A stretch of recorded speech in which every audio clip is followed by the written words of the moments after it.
ازيكم يا حبايبي؟ عاملين ايه؟ يا رب تكونوا بخير وكويسين. النهارده معاكم فنجان سدرة.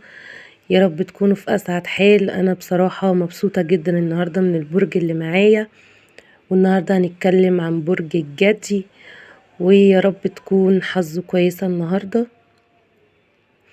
يا ريت ما تنسوش تشتركوا في القناة علشان يوصلكم كل جديد، وتدوسوا على الجرس وتدوسوا على الكل عشان اي فيديو ينزل بخصوص برجكم او برج اي حد بتحبوه عشان يوصل لكم وتشوفوا حظه ايه. النهاردة هنشوف برج الجدي، واتمنى ان هو يكون سعيد النهاردة وكويس، وايامه اللي جاية كلها تبقى كويسة وحلوة. تعالوا نشوف النهاردة البرج دوت بيقول ايه. بسم الله بسم الله بسم الله.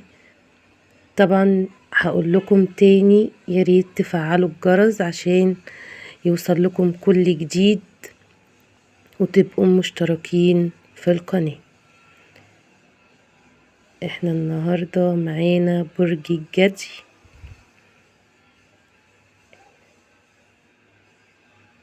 يا ريت بصوا حبايبي، النهاردة برج الجدي حلو قوي. بيتكلم على ايامه اللي جاية ان شاء الله حلوة وكويسة، بس هو في شوية دروبات هيقع فيها وهيقوم وهيثبت للناس ان هو قدها. واي حد قاله انت مش هتكمل، لا هيكمل وهيثبت ان هو قدها، ما يسمعش الكلام حد نهائي. برج الجدي النهارده، بص انت ماشي في طريق ومحتار خالص تعمل ايه، مش عارف تتصرف ازاي. الطريق ده انت كنت بتستناه بقالك فترة، بس لما جه القرار او لما جه الوقت ان انت تنفذ فيه بقيت محتار، ما بقيتش عارف توافق ولا ترفض ولا تعمل ايه. الناس كلها بتقولك ارفض وانت محتار ومش عارف تتصرف ازاي.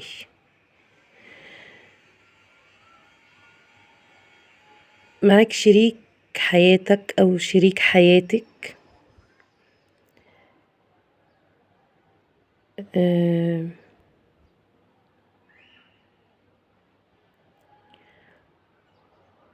بص هو انت شريك حياتك او شريك حياتك مش مريحك، مش مهتم بيكي، وانتي بتتحايلي عليه.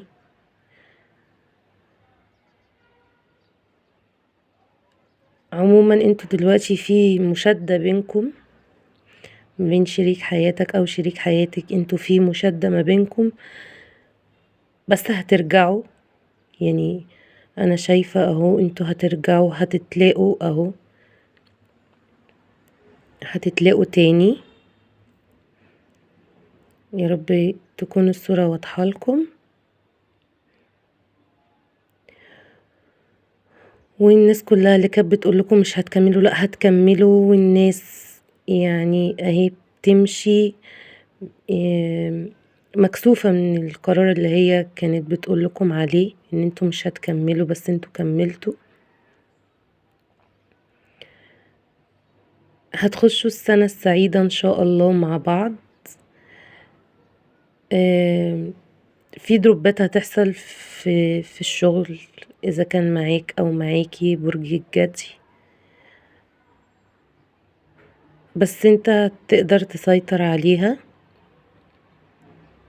على الدروبات دي انت هتسيطر عليها، هتبقى قدها يعني بمعنى اصح. حياتك العاطفية قلنا ان انت هتكمل وهتتلاقوا مع بعض تاني، بس هو في حاجة يا برج الجدي بالنسبة لحياتك العملية او العامة عموما.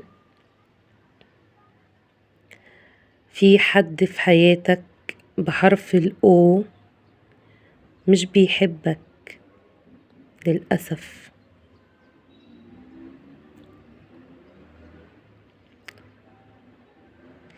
في حد في حياتك بحرف الأو مش بيحبك. خلي بالك منه وخد حذرك كويس قوي قوي منه.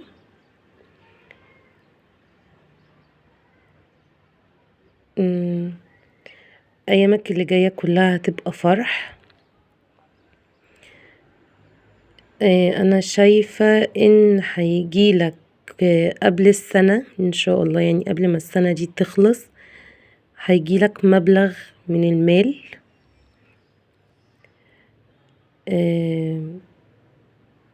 انت كنت محتاج المبلغ ده، انت كنت محتاج المبلغ ده.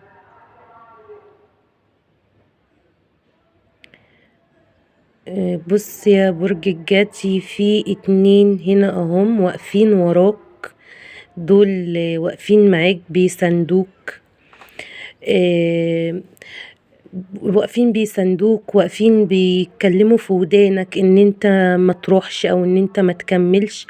الاتنين دول خلي بالك منهم جامد قوي. بص يعني انت لو شايف اهو في 2 واقفين وراك، الاتنين دول بقى بيقولوا لك كمل ما تكملش، خلي بالك من اللي انت فيه، او بيحبطوك بيساعدوك، انت ادرى برضو.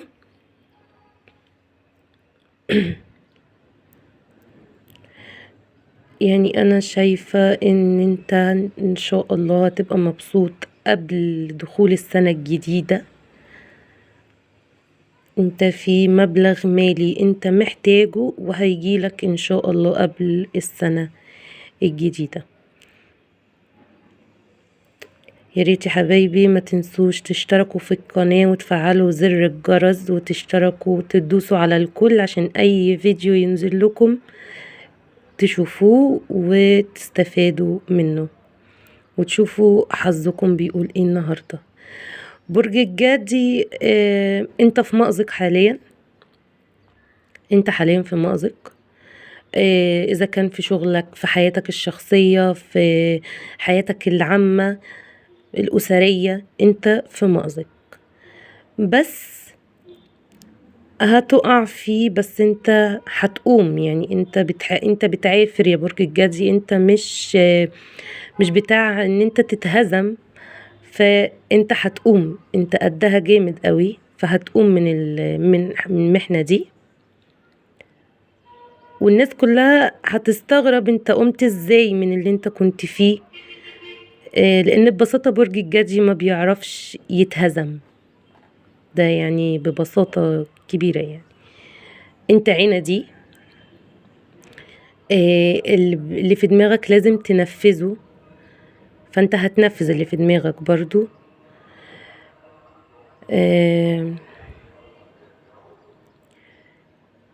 خلي بالك من حياتك اللي جاية